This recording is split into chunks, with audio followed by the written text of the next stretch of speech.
আসসালামু আলাইকুম শিক্ষার্থীরা আবারও চলে আসলাম নতুন একটি ক্লাস নিয়ে। আজকের ক্লাসে আমি ষষ্ঠ শ্রেণীর শিল্প ও সংস্কৃতি এ বইয়ের পঞ্চম অধ্যায়ের অন্তর্ভুক্ত ২৬ নম্বর পৃষ্ঠার কাজটি নিয়ে আলোচনা করব। শিক্ষার্থীরা তোমাদের মূল বইয়ের ২৬ নম্বর পৃষ্ঠায় দেওয়া আছে। এ অধ্যায়ে আমি যা যা করেছি তা লিখি এবং আমার অনুভূতি বর্ণনা করি। শিক্ষার্থীরা এই যে অধ্যায়টি আমরা পড়েছি নব আনন্দে জাগো, এ অধ্যায়ে কিন্তু বেশ কিছু কাজও দেওয়া আছে আমাদের। এ অধ্যায়ে আমরা যা করব এই অংশটুকু আমি তোমাদের নিজেকে পড়ে নিতে বলছিলাম, তোমরা নিশ্চয়ই পড়েছো এবং এখানে বেশ কিছু কাজ দেওয়া আছে। তো এই কাজগুলোর মধ্যে তোমরা যে কাজগুলো করেছো এবং এই অধ্যায়টি পড়ে তোমার যে অনুভূতি সেটা বর্ণনা করতে হবে এই ঘরগুলোতে। তো শিক্ষার্থীরা এই কাজটি আমি সুন্দর করে সাজিয়ে রেখেছি, চলো এখন তোমরা সেগুলো দেখে নিবে।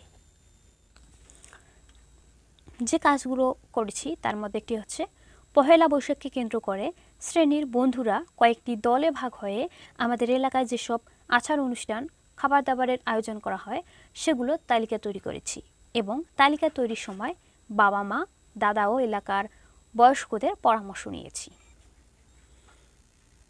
এরপর যে কাজটি করেছি, এলাকায় বিভিন্ন জাতিসত্তা নৃগোষ্ঠী ও সম্প্রদায়ের মানুষের সাথে কথা বলেছি।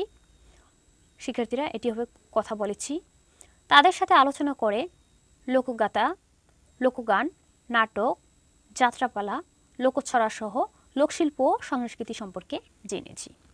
শিক্ষার্থীরা এই যে নাটক, যাত্রাপালা, লোকগান, এরপর লোকগাথা, লোকশিল্পী এগুলো আমাদের সংস্কৃতির অংশ। এরপর বিভিন্ন বই, ভিডিও, ছবি, পত্রিকা দেখা বিভিন্ন অঞ্চলের, এটি হবে দেখে পত্রিকা দেখে বিভিন্ন অঞ্চলের বর্ষ বিদায় ও বর্ষবরণ অনুষ্ঠান সম্পর্কে জেনেছি। শিক্ষার্থীরা এই বর্ষ বিদায় এবং বর্ষবরণ অনুষ্ঠান যে অঞ্চলগুলোতে হয়ে থাকে সেগুলো বিভিন্ন পত্রিকায় দেওয়া হয়, এরপর ভিডিও, সোশ্যাল মিডিয়া, ফেসবুক আবার ইউটিউবেও এগুলো পাওয়া যায়। এছাড়া এগুলো বিভিন্ন বইয়েও থাকে, বর্ষ বিদায় এবং বর্ষবরণ অনুষ্ঠান সম্পর্কে বিভিন্ন বইয়েও আছে লেখা, সেগুলো থেকে এই অনুষ্ঠান সম্পর্কে জেনেছি।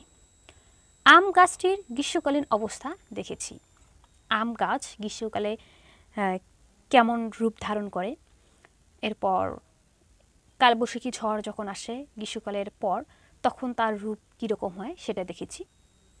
বর্ষবরণ ও বর্ষবিদায় উপলক্ষে ছবি এঁকেছি। এই যে বর্ষবরণ এবং বর্ষবিদায় হচ্ছে এই উপলক্ষে ছবি এঁকেছি। ঠিক আছে, তো তোমরা ঠিক এভাবে এই প্রশ্নের উত্তরগুলো দিবে। তো শিক্ষার্থীরা আমি দেখিয়ে দিলাম এই অধ্যায়ে আমি যা যা করেছি এবং আমার অনুভূতিগুলো। এরপর এখানে আমরা একটি ছবি দেখতে পাচ্ছি। এই ছবিটিও আমাদের ইতিহাসের বা সংস্কৃতির একটি অংশ, কারণ এই যে ছবিটি আমরা দেখতে পাচ্ছি এই গাড়িগুলো এখন কিন্তু তেমন দেখা যায় না, একদম বিলুপ্ত হয়েছে বললেই চলে। তবে এই গাড়িগুলো পয়লা বৈশাখ বা বিভিন্ন ধর্মীয় অনুষ্ঠানে এই গাড়ি বিক্রি হতো, ছোট বাচ্চারা এই গাড়িগুলো কিনতো। তোমাদের মতো যে বাচ্চারা রয়েছে তোমাদের সমবয়সী তারাও এই গাড়িগুলো কিনে খেলা করত। তো শিক্ষার্থীরা আজকের ক্লাস আর লম্বা করছি না, আজ এখানেই শেষ করছি। পরবর্তী ক্লাসে এ অধ্যায়ের বাকি যে কাজগুলো দেওয়া আছে সেগুলো নিয়ে আলোচনা করব। শিক্ষার্থীরা সেই ক্লাসটি দেখার আমন্ত্রণ জানিয়ে আজ এখানেই শেষ করছি। ধন্যবাদ সবাইকে।